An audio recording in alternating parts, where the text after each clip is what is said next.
వెనకాలొస్తున్న ఆ ప్రీతమకోడు మొన్నొచ్చినోడేనా? ఆడే ఆడే ఇవాళ ఇంకో కొత్తోడిని తీసుకొస్తున్నాడే. వీడికి ఇదే పనేటో.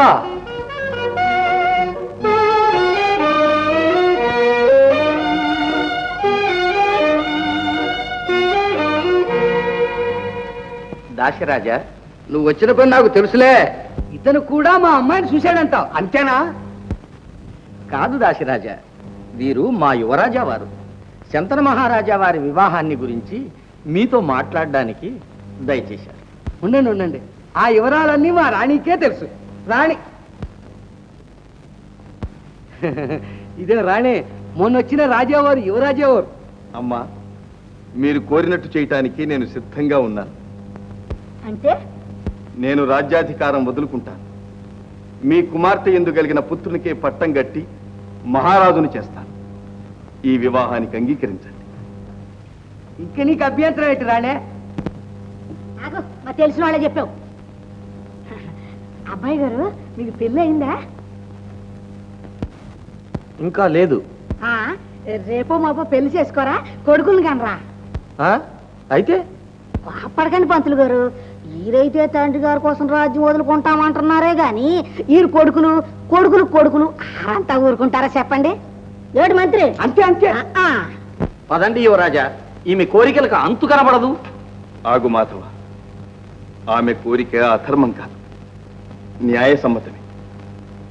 అమ్మా, నేను వివాహం మానుకుని యావజ్జీవం బ్రహ్మచారిగా ఉంటే ఈ ప్రతిబంధకం ఉండదు కదా. ఇంకేముంటది అబ్బాయి గారు? రాణి, రాజ్యాన్ని వదిలిపెట్టమందావు, అది చాలక వివాహాన్ని జీవిత సౌఖ్యాన్ని కూడా వదిలిపెట్టమంటున్నావా? అమ్మా, ఏ శంక లేకుండా జనకుల వివాహానికి అంగీకరించండి. నేను ఆజన్మాంతం బ్రహ్మచారిగానే ఉంటానని వాగ్దానం చేస్తున్నాను. బాగు బాగు, ఇంకేటి కావాలి రాణే? చౌక చూడండి అబ్బాయి గారు, ఈ మాట ఎక్కడ చెబితే ఏటి లాభం? రాజులు మంత్రులు సామంతులు అందరూ ఉండే నిండు కొరిలో చెబితే ఈ మాటకి ఎలా ఉంటది? అవశ్యం, అలాగే చేస్తాను. అయితే ఈ పెళ్లికి మేము ఒప్పుకున్నట్టే. ఉద్ధరించావు. అమ్మా, సభను సమాయత్తపరిచి మీకు ఆహ్వానం పంపిస్తాను. సెలవు. మాధవ, పద. మహాశైలారా, మంత్రి సామంత దండనాయకాధిపుర ప్రముఖులారా, ఏకపుత్రుడు పుత్రుడు లేని వారితో సమానమేనని ఈ దోష నివారణకై ఎందరూ ఎన్ని చెప్పినా మహారాజా వారు వివాహానికి అంగీకరించటం లేదని మనందరికీ తెలిసిన విషయమే. కాని అదృష్టవశాత్తు ఇన్ని సంవత్సరాలకు మహారాజా వారి మనస్సు దాసరాజు కుమార్తె సత్యవతీదేవి మీద లగ్నమై నాకు వారు వివాహానికి సుముఖులు కావటం మనందరికీ ఆనందదాయకమైన విషయమని నేను వేరే చెప్పనక్కర్లేదనుకుంటాను. చాలా సంతోషం. శంతన మహారాజుకు, సత్యవతీదేవికి. కానీ దీనికి ఒక చిన్న ప్రతిబంధకం కలిగింది.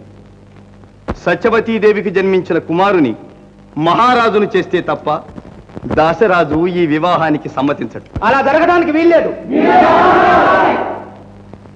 ఆగండి మహాశీలారా, మీ అందరి సుహృద్భావము సహకారము ఇంత గాఢంగా ఉన్నప్పుడు నేను రాజైతేనేమి, నా సోదరుడు రాజైతేనేమి, జనకుని కోరిక తీర్చటమే కుమారుల ధర్మం.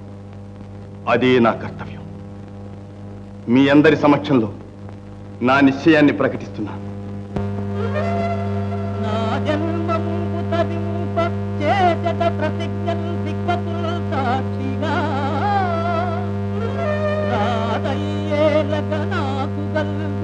అధికారం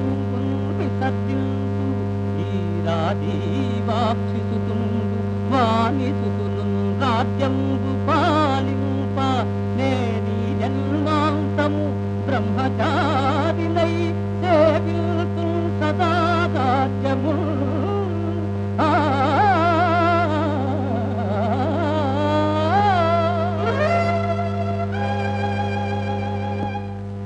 ధన్యుడవు గాంగేయ, ధన్యుడవు. మహారాజా, ఎంత అదృష్టవంతుడు అయ్యా. మునీంద్ర, వలదని నేను ఎంత చెప్పినా వినకుండా కుమారుడు ఎంత దారుణమైన ప్రతిజ్ఞ చేశాడో విన్నారా? విని అపరిమిత ఆనందాన్ని పొందాను. ఈ త్యాగం అపూర్వం, అమోఘం. ఇంత భీషణమైన ప్రతిజ్ఞ చేసిన ఈ శాంతనవుని ఇక నుంచి భీష్ముడిని పిలవాలని నా కోరిక. చిరంజీవ భీష్మ కుమార, చిరంజీవ. నాయన భీష్మ, ఎవ్వరూ ఎక్కడా చేయని మహాత్యాగం చేసి ఈ కురువంశ కీర్తి దిగంతాలకు వ్యాపింపజేశావు. ఆదర్శప్రాయమైన పితృభక్తిని ప్రదర్శించావు. నీ వంటి ఉదార చరిత్రుని కుమారునిగా కనినందుకు నేనెంతో ఆనందిస్తున్నాను. ఈ ఆనందానికి సూచనగా నీకు ఒక వరం ప్రసాదిస్తున్నాను. సమంజసం. నాయన, మానవులకు జయింపనలవి కానిది మృత్యు. ఆ మృత్యువు నీ ఆధీనంలో ఉండునట్లుగాను, నీవు కోరినంత వరకు ఆ మృత్యువు నీ దగ్గరకు రాకుండునట్లుగాను నిన్ను ఆశీర్వదిస్తున్నాను. తదాస్తు. ఇదే స్వచ్ఛంద మరణ వరం.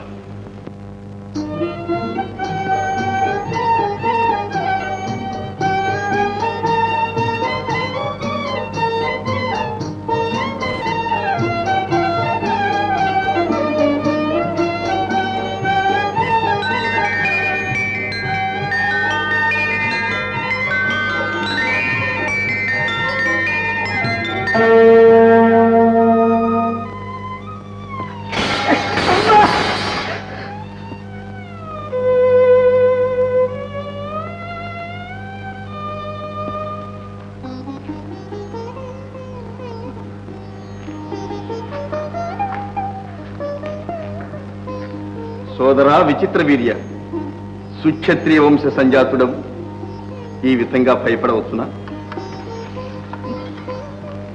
తీసుకో నాయనా చిత్రాంగదా. కానీ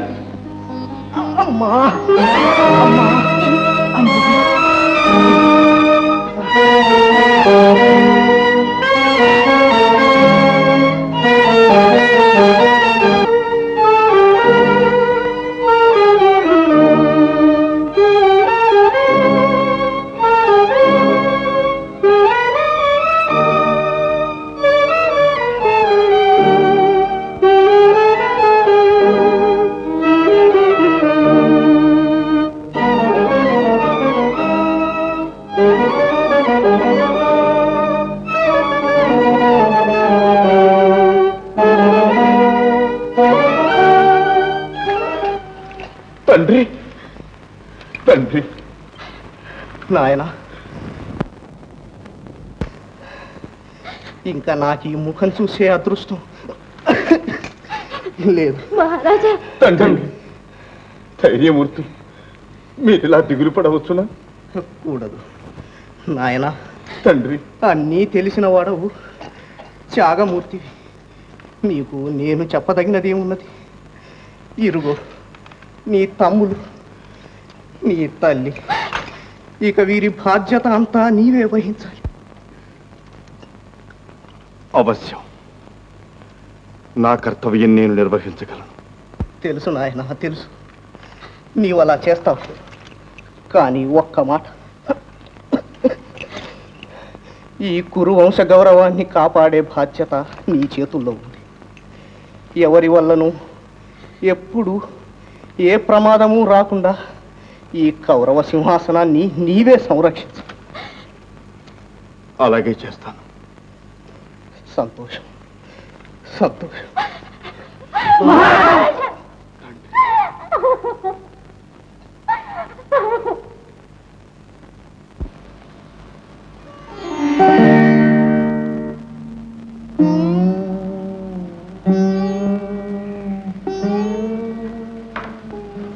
భీష్మ, ఏం విచారంగా ఉన్నావు?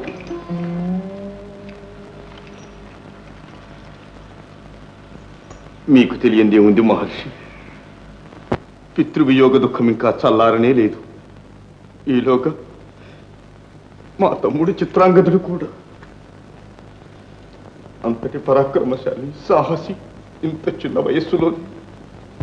నమస్కారం మునీంద్ర. అన్నీ తెలిసిన మీరు అలా విచారించడం తగదు. ఏది ఎప్పుడు ఎలా జరగవలసి ఉందో అది అలా జరగవలసిందే కదా.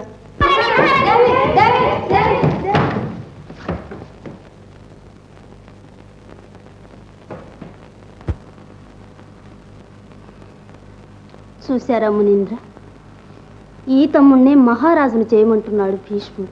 చేయవలసిందే కదా దేవి.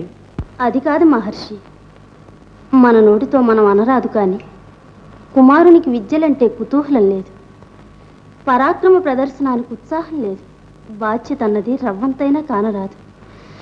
రాను రాను ఒట్టి విషయలోలుడవుతున్నాడు మునీంద్ర. వయస్సుదేవి వయస్సు, ఆ యవ్వనమే ఇన్ని విపరీత వేషాలు వేయిస్తుంది.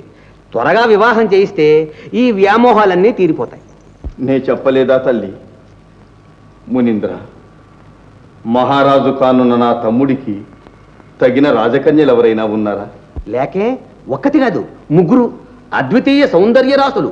అంబ, అంబిక, అంబాలికలని కాశీనగరాధీశుని పుత్రికారత్నములు. ఆ ముగ్గురిలో ఎవరు మేలు మునీంద్ర? చాలా కఠిన ప్రశ్న దేవి. రూపంలోనూ గుణంలోనూ ఒకరిని మించిన వారు ఒకరు. ఈమె అని నిర్ణయించడానికి నా ప్రపంచానుభవం చాలదు. వరుడే నిర్ణయించుకోవాలి. ఏం కుమారా, అంబ కావాలనా? అమ్మా, ఒకరిని మించిన వాళ్ళు ఒకళ్ళైతే ఆ ముగ్గురిని చేసుకోవటం మంచిదేమో. చింతలేని పని, అలాగే చెయ్యి. ఋషీంద్ర, ఆ కాశీరాజునకు మా సంకల్పం తెలియజేసి వారిని సుముఖులుగా చేయమని మా ప్రార్థన. ఓ అవశ్యం. పెళ్లి చేసుకోకపోయినా పెళ్లిళ్ళు చేయించడం నాకు బ్రహ్మానందం. నారాయణ